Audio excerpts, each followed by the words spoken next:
Hi everyone, this is Kelsey Jones, Executive Editor of Search Engine Journal, and I'm here today with Lisa Beyer, the author of Social PR Secrets. Lisa, thanks so much for joining me today. Thank you for having me. So I know at PubCon you talked a lot about social PR and mobile PR. Do you want to kind of go into that a little bit?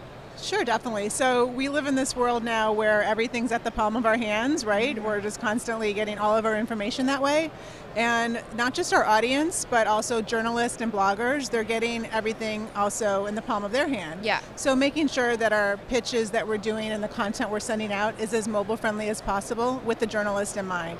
Gotcha. That makes a lot of sense. I know the accessibility really brings up both a lot of opportunities and then a lot of times for businesses to fall behind, especially when it comes to optimization and everything like that.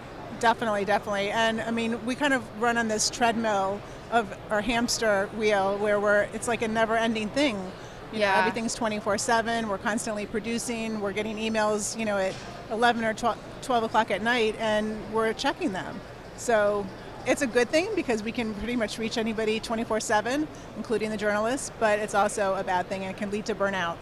Yeah, definitely. I want to talk a little more about burnout a little bit later, but I wanted to ask you, for me, working for SCJ, I get tons of pitches every day.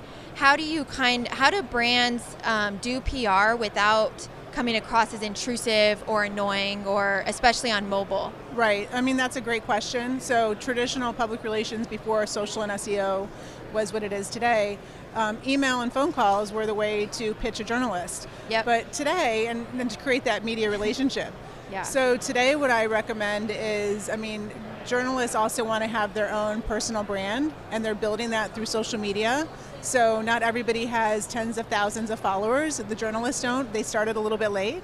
So following them on Twitter, following them on their social media network, and interacting and sharing their stories on a continuous basis, you're going to get noticed because they're going to notice that you're helping them get publicity for themselves.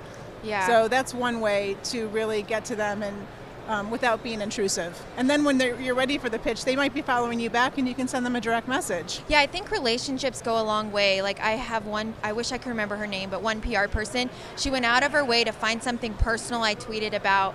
I think it was Seinfeld, because that's my favorite show. So she brought some joke into it as like an intro, and it really, it showed that she took the time to pay attention to what I liked, and so now we kind of have a good rapport because of that. Exactly. I mean, it's just not realistic. I have a client that's at New York Comic Con this weekend.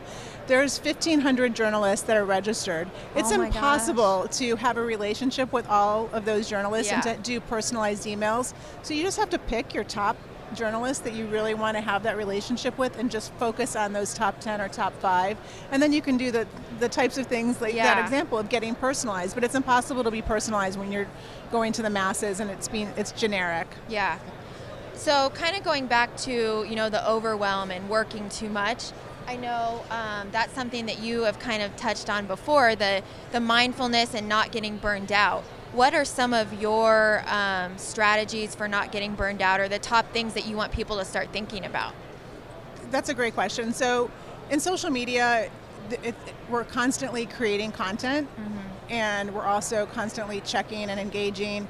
And how do you step back and make space in your life for your sanity? Yeah. So I like to say 3 things. So it's duplicate, replicate, and meditate. So duplicating would be whatever you're doing right, show somebody else what you're doing that's on your team, so they can do the same thing and they can duplicate those exact efforts. And then replicate and delegate would be replicating your repurposing that content that's doing really well, so that you're not constantly reinventing the wheel. And then meditating can be different things to different people. It doesn't have to be like sitting here like this, but just taking a break to get your creativity going. A walk, maybe. Take a walk. Make yourself take lunch, make yourself get 8 hours of sleep at night. And being in social media, we always have to be on and being creative, and you're going to eventually get burned out if you don't take care of those things and really take that space to be able to rejuvenate. Yeah, that makes sense. So to kind of tie everything up, what are some other tips you would have for PR people specifically that want to pitch big brands without coming across as well, I know we kind of touched on this, but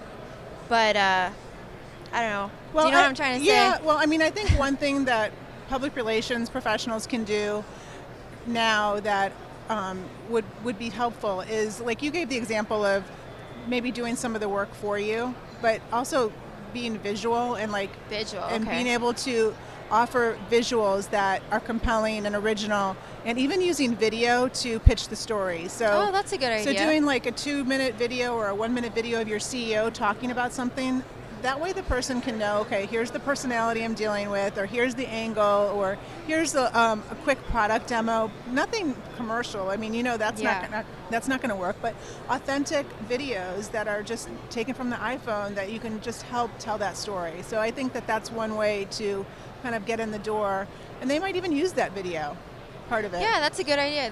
That's what I was thinking. Some like insider little trick. Yeah. So I like it. I mean, video is where it's at right now. We're sitting here doing this video now, that's right? Exactly. But I mean, you don't have to be Search Engine Journal to do videos and make them work for your brand. Sounds good. Well, thank you so much for joining me. Thanks, Kelsey. Again, this is Lisa Beyer and Kelsey Jones for Search Engine Journal. Kelsey Jones, Executive Editor of Search Engine Journal, and I'm here today with Guy Kawasaki, Chief Evangelist of Canva. Guy, thanks so much for joining us. I know you did a keynote today at PubCon about personal branding and social media. Conferences I attended, the speakers were fantastic. The weather here has been amazing. I mean, this location, the hotel. The thing I'm really liking about the SEJ Summit is the 3 takeaways structure. Yes. I'm leaving with way more. I also like the single session format for conferences. I agreed to be a speaker here because I think above all else the quality of people who attend the meeting. There's something to be said about the fact that you can't just pay to come here.